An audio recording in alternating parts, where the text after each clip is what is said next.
Hi friends, welcome to S7R technology. இன்றைக்கி வந்து complaint பார்த்தீங்கன்னா Oppo A59 5G logo restart complaint பார்த்தீங்கன்னா on ஆகும், மறுபடியும் ரீஸ்டார்ட் ஆகிட்டே இருக்கும். இதுக்கு வந்து நம்ம ப்ராப்ளம் வந்து என்னென்னு டயக்னைஸ் பண்ணி பார்க்கும்போது CPU தான் பிரச்சனை தெரிஞ்சு. CPU ப்ராப்பராக ஹீட் பண்ணி ரிமூவ் பண்ணிவிட்டு ப்ராப்பராக க்ளீன் பண்ணி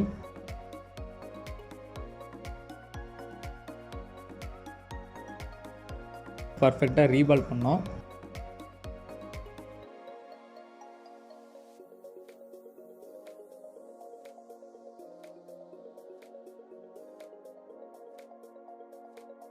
ப்ராப்பராக ரீபால் பண்ணதுக்கப்புறம் ஐசிஎஸ் அதுக்கான பொசிஷனை பார்த்து கரெக்டாக வச்சுட்டு நம்ம ப்ளோயர் மூலயமா ஹீட் பண்ணி ப்ராப்பராக அதை அசம்பிள் பண்ணிட்டோம்.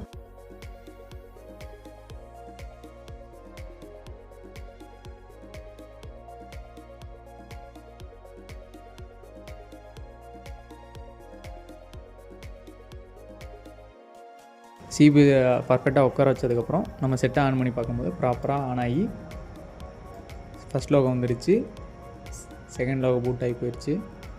ஓகே, பர்ஃபெக்டாக ஃபோன் வந்து நம்மளுக்கு ஆன் கண்டிஷன் வந்துடுச்சு. ப்ராப்பராக நம்ம டிஸ்பிளே இதெல்லாம் செக் பண்ணி பார்க்கும்போது பர்ஃபெக்டாக வேலை செய்யுது. இந்த மாதிரி சர்வீஸ் ரிலேட்டடாக வீடியோ பார்க்கணும் அப்படின்னா நம்ம சேனலை சப்ஸ்கிரைப் பண்ணி வச்சுக்கோங்க. Thank you friends.